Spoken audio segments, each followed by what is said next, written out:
Banking current அஃபேர்ஸ்ல நம்ம பார்க்க போற question, what is the maximum time frame set by the RBI's revised norms for banks to settle claims in respect of deceased customers accounts and lockers. அதாவது பேங்கோட வாடிக்கையாளர் இறக்க நேரிட்டாங்கன்னா அவங்க அக்கௌண்ட்ல இருக்கிற பணத்தையோ அல்லது லாக்கர்ல இருக்கிற பொருட்களையோ எத்தனை நாட்களுக்குள்ளதாக அவங்களுடைய வாரிசுதாரருக்கு பேங்க் செட்டில் பண்ணணும் அப்படிங்கிறத கொஸ்டின்.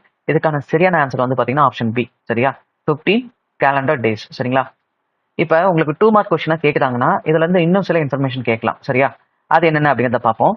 இப்ப பேங்க் வந்துட்டு பேங்க் அக்கௌண்ட்ல இருக்கிற பணத்தை 5 நாட்களுக்குள்ள செட்டில் பண்ணல அப்படின்னா 5 நாளைக்கு மேல லேட் ஆகிற ஒவ்வொரு நாளைக்கும் பேங்க் வந்துட்டு எவ்வளவு பே பண்ற மாதிரி இருக்கும் கஸ்டமருக்கு அப்படின்னா லேட் ஃபீயா, பேங்க் ரேட். சரியா, பேங்க் ரேட் அப்படிங்கிறது என்ன அப்படின்னா ரிசர்வ் பேங்க் ஆஃப் இந்தியா பேங்க்கு கடன் கொடுக்கறதுக்காக அதுக்கு ஒரு வட்டி சார்ஜ் பண்ணுவாங்க. அந்த சார்ஜ் தான் நம்ம என்னன்னு சொல்லுவோம்னா பேங்க் ரேட்னு சொல்லுவோம். இதோட பிரசன்ட் ரேட் என்னன்னா 5.75%. சரிங்களா, இது அப்பப்ப ரிவைஸ் பண்ணுவாங்க. சரிங்களா, அப்பப்ப மானிட்டரி பாலிசி ஃப்ரேம் பண்ணும்போது இதையும் ரிவைஸ் பண்ணுவாங்க. சரிங்களா, அண்ட் தென் வந்து பாத்தீங்கன்னா பிளஸ் 4% per annum. சரியா, லேட் ஆகிற ஒவ்வொரு நாளைக்கும் வந்து பாத்தீங்கன்னா பேங்க் வந்துட்டு லேட் ஃபீயா இதை வந்து பே பண்ணும் அந்த கஸ்டமரோட வாரிசுதாரருக்கு. சரியா, இன்கேஸ் லாக்கர்ல இருக்கிற பொருளை வந்துட்டு 5 நாளைக்குள்ள திரும்ப கொடுக்கல, 5 நாளைக்கு மேல ஆகிற ஒவ்வொரு நாளைக்கும் பேங்க் எவ்வளவு வந்து லேட் ஃபீயா பே பண்ணணும் அப்படின்னா ₹5,000. சரிங்களா, இது வந்துட்டு பேங்க் லேட் ஆகிற ஒவ்வொரு நாளைக்கும் பே பண்ற மாதிரி இருக்கும். சரிங்களா, ரைட்.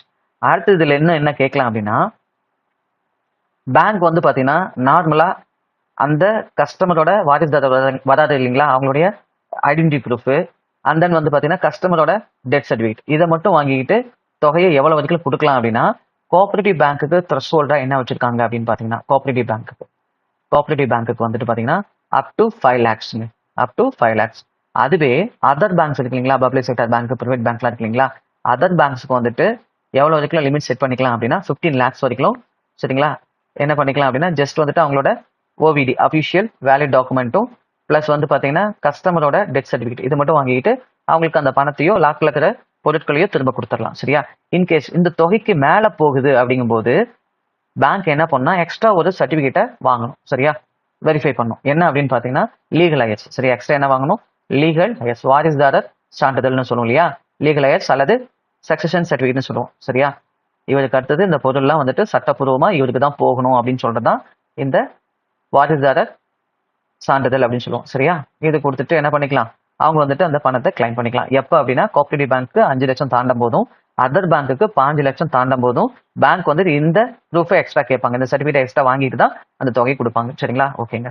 இப்ப நான் சொன்ன இன்ஃபர்மேஷன் உங்களுக்கு ரொம்ப யூஸ்ஃபுல்லா இருந்துச்சுன்னா இந்த வீடியோக்கு லைக் பண்ணுங்க. நீங்க இப்பதான் ஃபர்ஸ்ட் டைமா நம்ம அருண் அகாடமி சேனல் விசிட் பண்ணீங்கன்னா மறக்காம நம்ம சேனலை சப்ஸ்கிரைப் பண்ணிக்கோங்க. தேங்க்யூ ஃபார் வாட்சிங் அருண் அகாடமி சேனல்.